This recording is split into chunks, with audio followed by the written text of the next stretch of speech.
JKD trapping, or Junfan Gung Fu trapping. This is a way that I like to train trapping in kind of a cycle. Nobody would think that fighting is going to work this way. But quite frankly, the nature of trapping is not necessarily conducive to the nature of violence. It's a skill development thing and it's an attribute development thing. So we're going to heavily utilize the reference point here, just our standard Wing Chun reference point for this, because most of what we do is going to build right off of this position. Now, first things first is Pak Sao. Typically, that's where we're going to start. Now, I'm going to Pak Sao. When I do, he's going to parry across the center line, and that should solicit a Lap Sao Gua Choi. Now, he's going to practice what's called a third hand answer. Third hand answer means he's got one limb here, he's got a second limb here, but as I come here, he cycles this hand back through the center, and I run into it yet again, like he's got a third hand. Now, what we might just call Wu Sao that way. So again, trap and hit, pull and hit.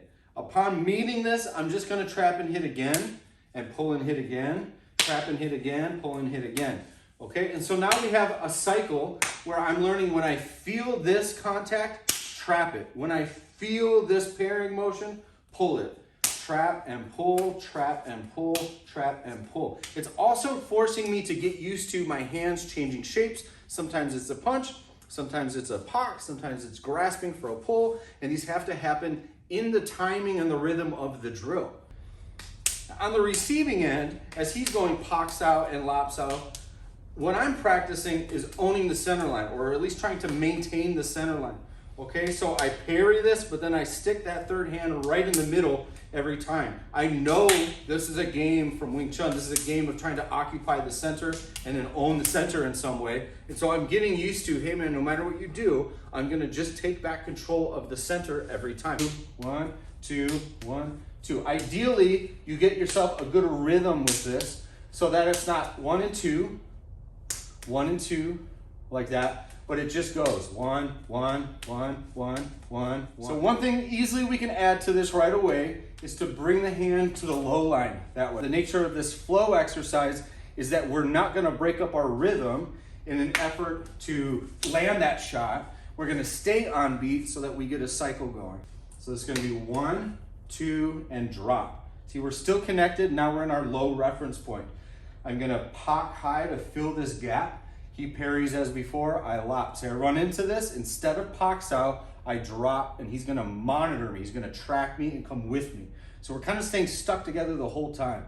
This hand is still up to protect myself, and I'm gonna use it to Pak and fill, pull, drop, trap, pull, drop, trap, pull, drop. You can bring your body into this, which is a good habit to have for trapping.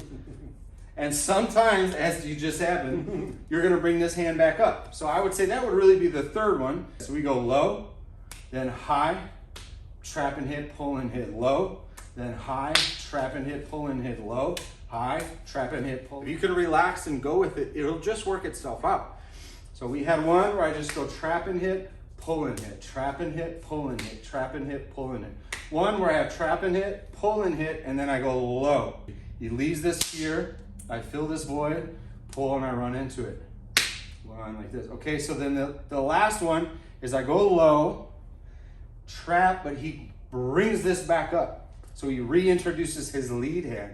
Trap and hit, pull and hit. I go low, I pop, but he sneaks it in there. Trap and hit, pull and hit. So look at how much education he's getting as the more passive side of this exercise, wherein he's learning to monitor me, he's learning to steal his hand back to fill the gap, and he's learning to present the third hand on the center line with Wu Sao to maintain some semblance of control over the center.